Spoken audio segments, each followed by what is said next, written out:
Alright, it looks like winter is not in fact over, as California could be getting 2 feet of snow over the next few days. You can see this range of 2 feet of snow is really stretching from the northern Sierra Nevadas all the way down into central and southern California. And it's interesting to see where this snowstorm is coming from, because we're into April at this point, so you wouldn't really expect a snowstorm this big to be coming in.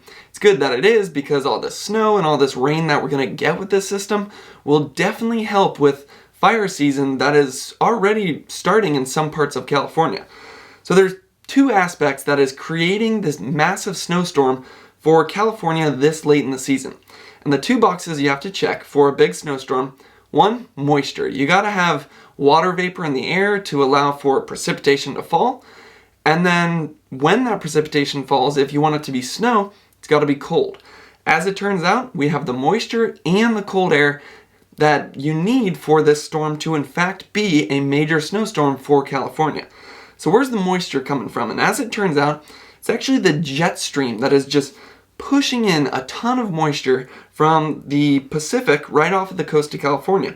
You'll see this is showing early Sunday morning, and this is right when this snow starts to build into California, and you'll see this jet stream right here really start to intensify, especially around 7 p.m. Sunday, and throughout the day Sunday. This jet stream right here is just going to be forming this giant trough that you see, and the winds right here are going straight from the Pacific right into the Sierras. So that's going to be taking moisture that you get from the Pacific and dumping it right over the mountains. As that air gets pushed into the mountains, the range is actually going to force that air to rise, creating some clouds and snow if the temperatures are cold enough. So it's this big dip in the jet stream. That's really where the storm is coming from. And as you see, it's actually going to cut off on Monday. It's going to form a giant cutoff low, and that's going to affect weather in the west for basically the entire start of next week. You can see it dips all the way down into Southern California, so we might get some rains in Southern California, which is great because that is an area that frequently sees fire danger. So we have the first box checked. We've got moisture in the area, and it's associated with this low and that dip in the jet stream that is just pushing moisture into California. The other box you got to check: temperatures. Is it cold enough? So if this dip were to happen on Friday and all that moisture were to move in on Friday, you'd see that we probably wouldn't be getting snow. We'd probably be getting either really wet snow, a wintry mix, or even rain in the Sierra Nevadas. As you see, South Lake Tahoe, 39 degrees. Just way too warm to be getting really any snow at this point. Luckily, as this trough moves in, it's actually going to pull down some cold air that's been sitting over the northwest. Central Washington, Central Oregon had about 2 feet of snow in the last few days, and the cold air that allowed those accumulations is going to move down into California as that dip in the jet stream moves south. So watch what happens along the Sierra Nevadas right here.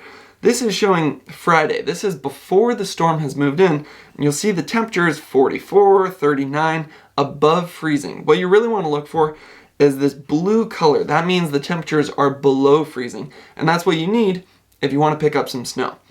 So as we move through into Saturday, you'll see those blue temperatures really fill into the higher elevations. You can see South Lake Tahoe at this point, 26 degrees. Mammoth, 25 degrees.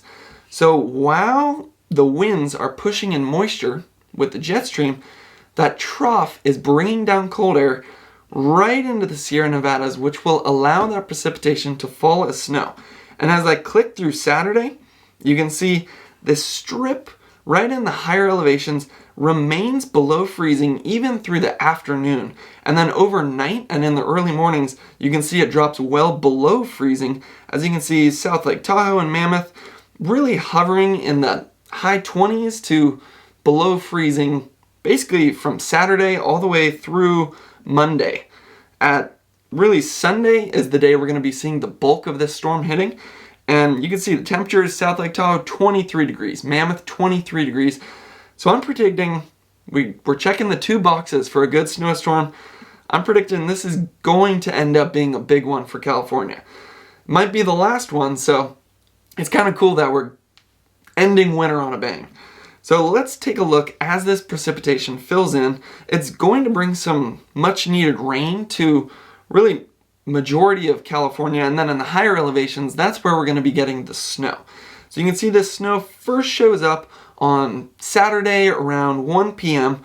and it starts in the more northern parts of the state. The reason for that is that's where the cold air is, and then you'll see this snow really move south as we click through here, and as that cold air is able to fill in farther and farther south. You can see basically the entire west coast getting rain at this point. This is around Sunday at 1 a.m. and then you can see the heavy rates start to fill in around 7 a.m. on Sunday morning. That's when the cold air is really filled in, the moisture is really being pushed in by that jet stream as it intensifies, and we start to get really heavy rates throughout the day Sunday. I think Sunday is going to be really the bulk of this storm. That's where you get this strip going all the way from northern California all the way almost to SoCal. And then when you see purples on a map like that, you know that the rain or the snow is going to be extremely strong. That's about 0.2 to 0.4 inches per hour. And the thing about this, it moves in really early Sunday morning and it lasts for a long time. You can see it continues to move south as that cold air dips farther and farther south. We're getting some much needed rain in SoCal. That's going to help with the fire season. But you can see this snow is still in the Sierras all the way moving into Tuesday. It doesn't really move into Nevada until early Tuesday morning. So that's the reason the accumulations are going to be so great with this one. One, we see these heavy rates where we're getting 0.2 to 0.4 inches per hour in Tahoe and Mammoth. And that right there is going to bring some good accumulations. But then also when you're picking up snow from early Sunday morning all the way into Tuesday, all of that accumulation is just going to stack on top of each other. And that's going to allow really the great accumulations that we're going to see with this one to happen. So this is looking at 24-hour accumulated snowfall. I always like to look at this map because you can see which day really had the most snow. You can see on Saturday, you've picked up some snow. There's some locations in Northern California that have maybe picked up 5 inches. And you'll just notice that this starts to fill down south throughout the day Sunday as that cold air continues to intrude down the state. But look at that, by Sunday at 1 p.m., locations in Northern California have maybe picked up 1.5 feet, and then you start to see it fill into the Sierras, where by Sunday at 1 p.m., there's already 1 foot of snow, and that's really just getting started. You can see the bulk of this storm really hits on Sunday. We saw that looking at the rates, but this is proof showing that you could be picking up 2 feet of snow throughout the day Sunday. So if you're going up to Tahoe or you're going to Mammoth to go snowboarding or skiing, Sunday is going to be the day to do it. That's going to be when there's going to be about 2 feet of fresh powder up there. And then it's just cool to see those high accumulations fill in farther south as you saw that trough really turn into a cutoff low and then move farther south into Southern California. So you can see Sunday, bulk of the storm could be picking up 2 feet of snow just on Sunday. So this is the total accumulated snowfall associated with the storm. You can see there's a bullseye in Northern California where we're getting over 2 feet of snow. Along the entire strip of the Sierra Nevadas from north of Tahoe all the way down into Mammoth, we're getting over 2 feet of snow. So we're ending winter off on a bang. It's going to be great to see how this storm develops and progresses as the forecast models get a little more accurate. So if you want to stay up to date with this storm, I'm going to be doing forecast videos every single morning. And if you enjoyed this video, you can watch more of my videos by subscribing to my channel. And thanks for watching.